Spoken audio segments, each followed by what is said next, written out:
It's 7 p.m. in Eastern Congo, 8 p.m. in East Africa, and this is Africa Live. Thank you for joining us. I'm Penina Karibe in Nairobi. There's plenty coming up this hour, including these stories. Deepening ties, China outlines its plans to diversify trade and investment with release of official white paper on China-Africa trade. And causing upsets, Senegal eliminate favourites Nigeria as Cote d'Ivoire riding home support to advance. Now we begin this broadcast in the Democratic Republic of Congo, where United Nations forces are stepping up their assault on Congolese M23 rebels. Ground troops and helicopter gunships have been brought into the battle near the eastern city of Goma. But civilians are also being caught in the crossfire. CCTV's Jean Keo is in Goma, and she filed the following report. For the past few days, this has been one of the deadliest places in the world. Since fighting flared up around Goma last week, more than a dozen people in the city have been killed by artillery or mortar fire. And on Thursday, more shells landed. Just over the border in Rwanda, people are also dying. In the latest, a shell went off in a nearby marketplace. A young mother was among the victims. It was just behind the border, this man says, right there in Rubavu. We were seated here when we heard a loud noise. We didn't know where it came from, but people were running from Rwanda, saying it was there. The effects immediate. Everything grinds to a halt, and troops from the UN's intervention brigade must somehow control the chaos. The M23 rebels are routinely blamed by the Congolese and the UN, but Rwandan authorities also blame the Congolese military. Well, it's still not clear who is behind these cross-border attacks, but they've certainly raised tensions between these two neighboring countries. This was from Rwanda to Rwanda. You are witnesses. FARDC only bombs Kibati and M23 territory. Why would we kill our civilians? Whoever is bombing Goma is bombing Rwanda. The UN is trying to calm tensions with Rwanda. Peacekeeping Mission Chief Martin Kobler on Thursday headed to Kigali for talks with the Rwandan government. But for the people here, who is firing the shells is not their main concern. They just want it to stop. Jean Keo, CCTV, Goma, the Democratic Republic of Congo. Well, let's take a look at some recent major events which have taken place in eastern DR Congo. We start with the United Nations Security Council authorizing the creation of the first ever offensive combat force made up of some 3,000 troops on March 28, intended to neutralize and disarm the M23 rebels. Then, on the 30th of July, the UN peacekeeping mission said it was setting up a security zone around Goma, which briefly fell into M23 hands last year and would disarm by force if needed anyone carrying weapons after a 48-hour grace period. On the 22nd of August, fresh fighting raged outside the flashpoint city of Goma, which it's thought killed 2 civilians and wounded dozens more. The M23 rebels and Congolese army blamed each other for the renewed hostilities. Finally, on Wednesday, the 20th of August, the UN confirmed one of its peacekeepers had been killed and 3 others wounded in fighting with M23 rebels near Goma. The M23 rebel movement says it remains committed to a peaceful solution to the conflict days after DRC forces, backed by a UN brigade, bombarded their positions. Head of the M23's Kampala delegation, Renea Bandi, told journalists the group is ready for a unilateral ceasefire once Kinshasa lays down its weapons. Flanked by M23 spokesperson Amani Kibasha, the rebel group blamed recent deaths in Goma on the Kinshasa administration and the United Nations. The M23 says it will not advance to Goma and is calling on the DRC government to return to negotiations. Renea Bandi accused the DRC government of manipulating the UN to seek war instead of a political solution. The Kampala peace talks stalled after both sides failed to agree on a list of demands before they were sent back for consultations. Among the M23's demands is that it should be integrated into the high ranks of the Congolese army, which Kinshasa does not agree to. Those innocent people who are dying, while our side is here for peace talks and while the other side is refusing, the other side who is not here is the only responsible of all those deaths. The only thing we are tired with is to declare unilateral ceasefire and to see the other side continuing to bomb and to attack. But at any hour of day or night, if the government accepts, we are ready for a bilateral ceasefire. Let's now get more from CCTV's Jen Kyo. She joins us live from Goma, Eastern DRC. Jen, what's the latest from the front line? Has the Congolese army managed to prevent the M23 rebel advance towards Goma?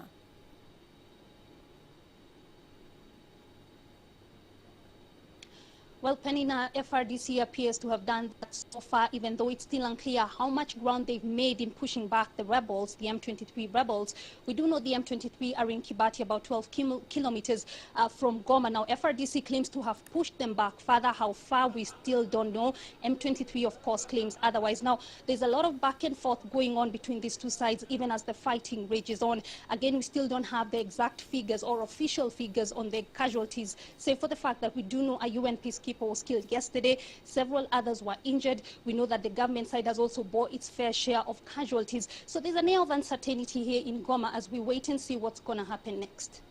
All right, Jane, we have to leave it there for now. That's CCTV's Jane Keo live from the Eastern DRC city of Goma. You're watching Africa Live. Let's take a break. Coming up. Security alert. Another round of protests planned after Friday prayers in Egypt. And confirmed victory, Ghanaian president election victory validated.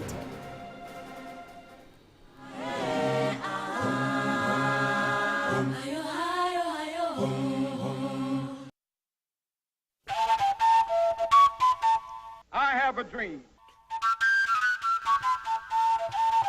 to struggle together, to go to jail together, to stand up for freedom together. I have a dream, Black civil rights leader Martin Luther King Jr. proclaimed 50 years ago in a speech that inspired millions of black Americans in white bondage. Thank God Almighty, we are free at last. King's decree also fired up Africa's liberation movements. This week, Talk Africa pays homage to Martin Luther King Jr. and poses the question, is Africa living the dream?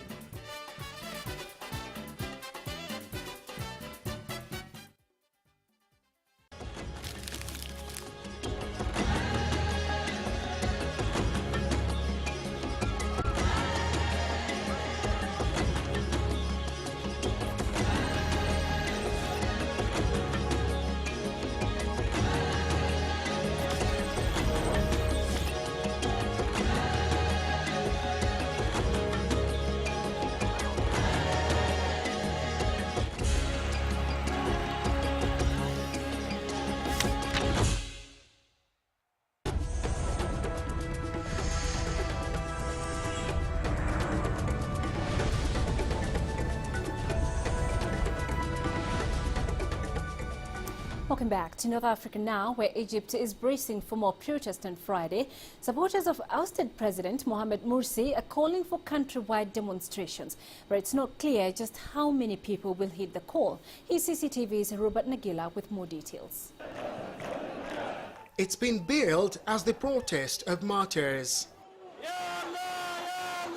The Muslim Brotherhood wants to trigger a nationwide campaign of peaceful civil disobedience.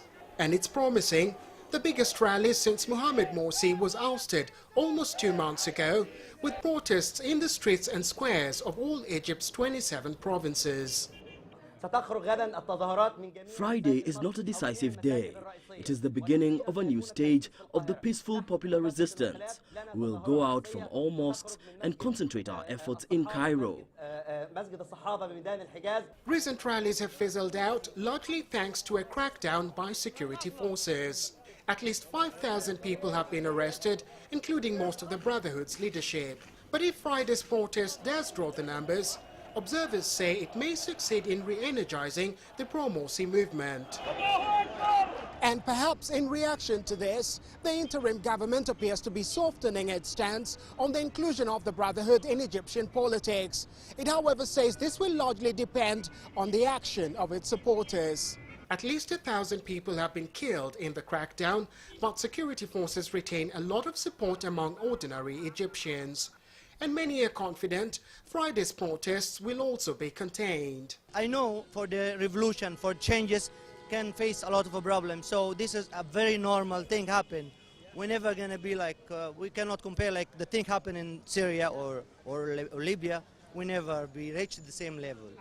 Curfew on Friday will begin at 7 p.m. local time instead of 9 p.m. and security forces are expected to again block access to major roads and squares. Robert Magillo, CCTV, Cairo, Egypt. Egypt's Interior Ministry announced the arrest of Dr. Mohammed al-Beltagi on Thursday, one of few remaining senior leaders of the Muslim Brotherhood. According to security sources, al-Beltagi was arrested in Giza City, part of Greater Cairo. The announcement comes hours before the Brotherhood supporters launch a new wave of arrests. Al-Beltagi's son was arrested this week while his daughter died earlier this month. Ahead of their planned Friday protest, there are signs the Brotherhood is softening its position. One official says it would be open to talks about new presidential elections. CCTV's Adel Mahroui now reports. The press briefing was called to announce another mass protest, another attempt to revitalize popular support behind ousted President Mohamed Morsi. But the briefing also revealed some of Morsi's supporters want to talk to the men who ousted him. Having early presidential elections is something we can discuss, but not breaking the winnings of the January revolution. We are holding dear to Morsi because it was an outcome of the January 25th revolution. The interim government has promised new elections by early next year, part of its roadmap back to democracy. Until now, though, the Brotherhood has rejected that. Hanafi says mediation efforts continue, but that the military continues to reject any deal. The Brotherhood also is struggling to find consensus among its leadership. Many of them are in jail. The leaders cannot communicate well together, but there are members that in one way or another could be reached out for communication. Hanafi says any deal must include the release of thousands of its members and protection for peaceful protests. In the meantime, its newly founded organization, the Anti-Coup Alliance, will continue demonstrations. The Anti-Coup Alliance, including the Muslim Brotherhood, insists that the resistance will continue. And they now say that the planned protests on August 30th are only the beginning of a new wave of that resistance. Adel Mahroui, CCTV, Cairo. Ghana's Supreme Court has dismissed an appeal which was filed by the opposition seeking to annul President John Mahama's victory in last year's election. Mahama won December's vote with 50.7% of the ballot, but the New Patriotic Party, NPP, had alleged there were malpractices ranging from inflated tallies to the participation of unregistered voters. Most shops in the central Accra were shuttered and the streets were quiet as many Ghanaians watched the verdict at home. Police had sealed off the main streets leading to the court, where helicopters hovered overhead as part of a deployment of 30,000 officers nationwide to counter any violence. Both Mahama and opposition leader Nana Akufo-Addo had earlier pledged to accept the ruling and had asked their followers to do the same. Well, so let's take another quick break here on Africa Live. Straight ahead. Cautious approach. The African Union warns against military action in Syria.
make major investments in China.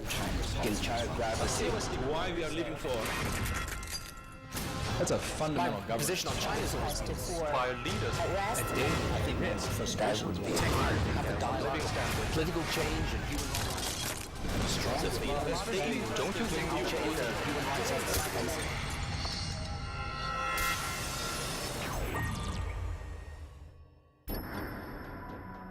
Dialogue. Ideas matter.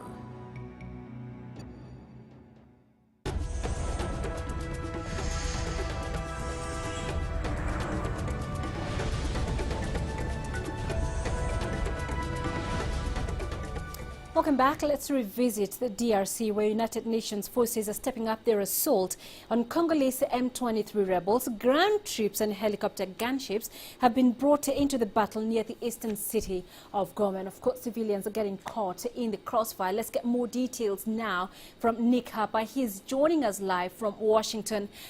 Nick, it's good to have you with us. Could you please tell us about Rwanda's move to block the UN proposal for sanctions against 2 senior M23 commanders, and what kind of reactions are we getting to that move by Rwanda?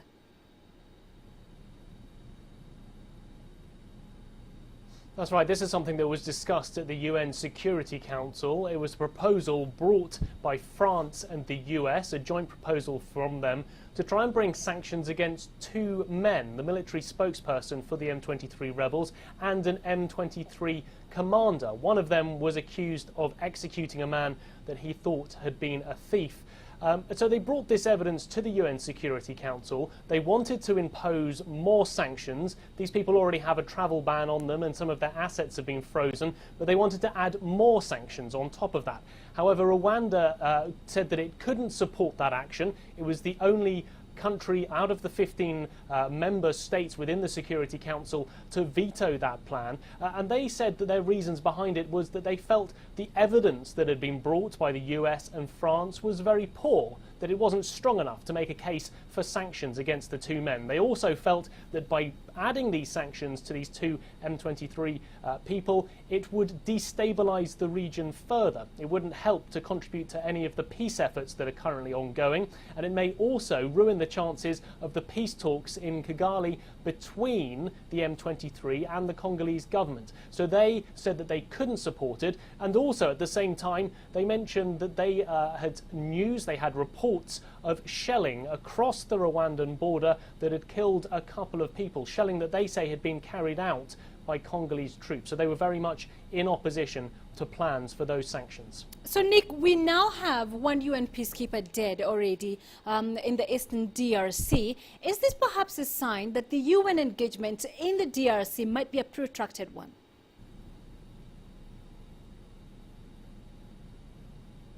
Well, yes, that's always the worry when we see a peacekeeper killed in any conflict. There's a question mark suddenly over how committed the UN will be to keep their force on the ground in that country. However, I must admit it seems to be that the United Nations is particularly committed to the DRC, and they have been for some time, for over a decade. They've got their largest peacekeeping force anywhere in the world in the DRC. It numbers now almost 20,000, and on top of this they've got this special intervention brigade made up of Tanzanians, Malawians and South Africans, and it was of course a Tanzanian from this intervention brigade who was killed, another 3 Tanzanians wounded and 2 South Africans wounded as well.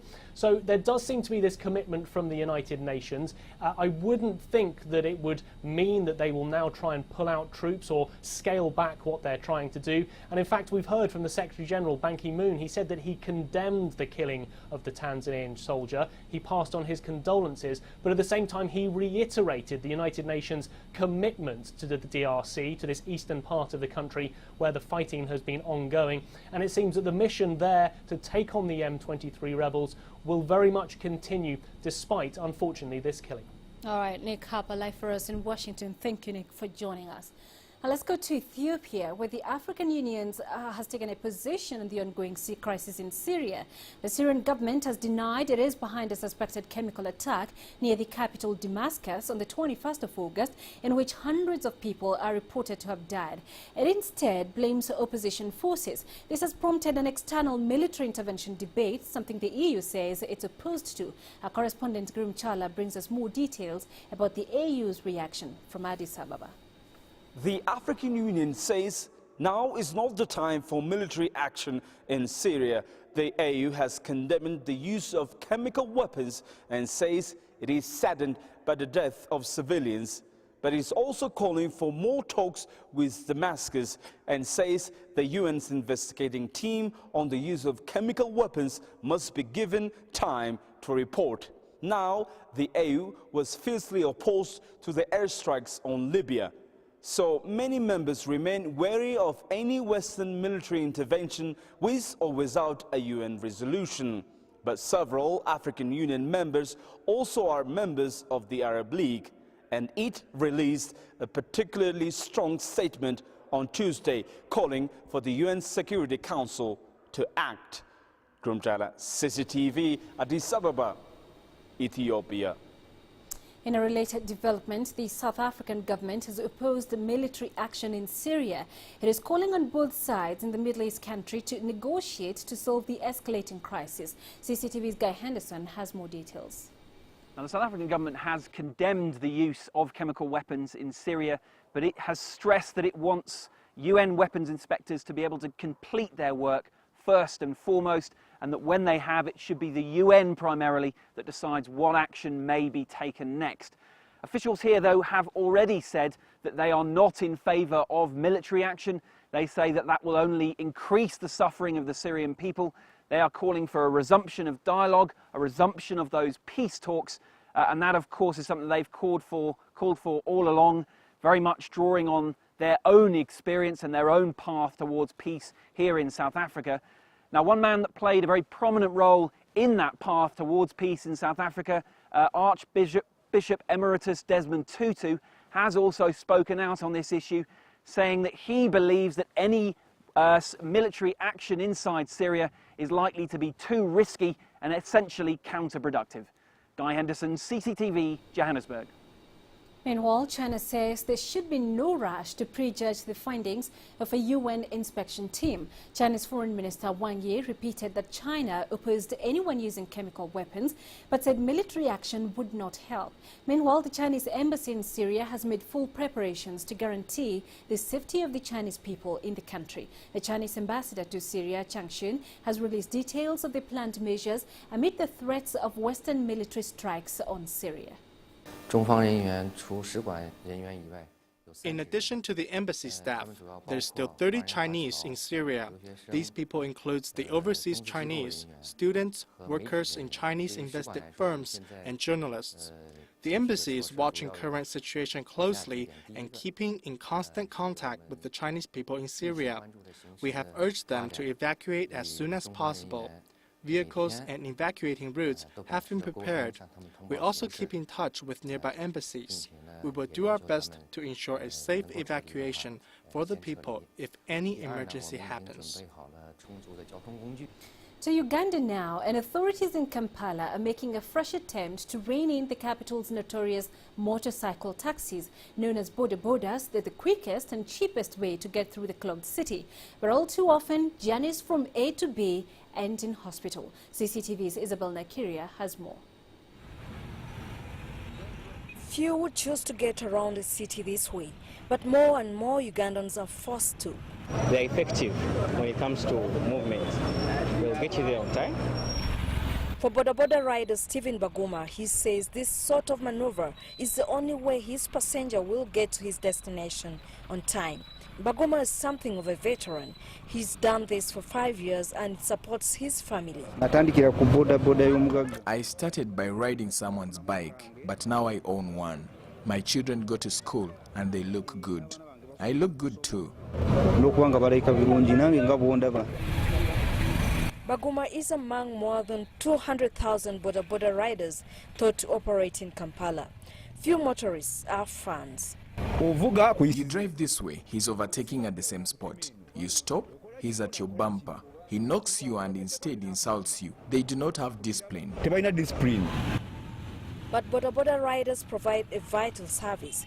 Like many African cities, Kampala's roads are old and feeling the strain of heavy traffic. Beating traffic jam becomes easy, especially during rush hours, but the risk of accidents associated with the bikes is high, according to police statistics. Kampala's main hospital deals with an average of 20 cases involving boda accidents every day. City authorities want all boda riders to register. Police are also calling for better training. You are supposed to undergo thorough riding course. After the riding course, you are supposed to come to us as police and we test you. After testing you, then we give you a rider's permit. But most of the bodas don't have rider's permit. Still, authorities are determined to try. New rules stipulate only one passenger can be carried at a time, and both rider and passenger must wear helmets. They are promising stiff penalties for anyone caught breaking the rules. Isabel Nakiria, CCTV, Kampala. Rwanda is perhaps one of those countries that has quite a success story when it comes to those borders, Rama. Indeed, but Kampala is absolutely notorious for its traffic jams. It's impossible to move there in rush hour. Well, you do understand why the bikes are there, but still, it's an absolute mess. That said, here's what's coming up on Biz Africa tonight.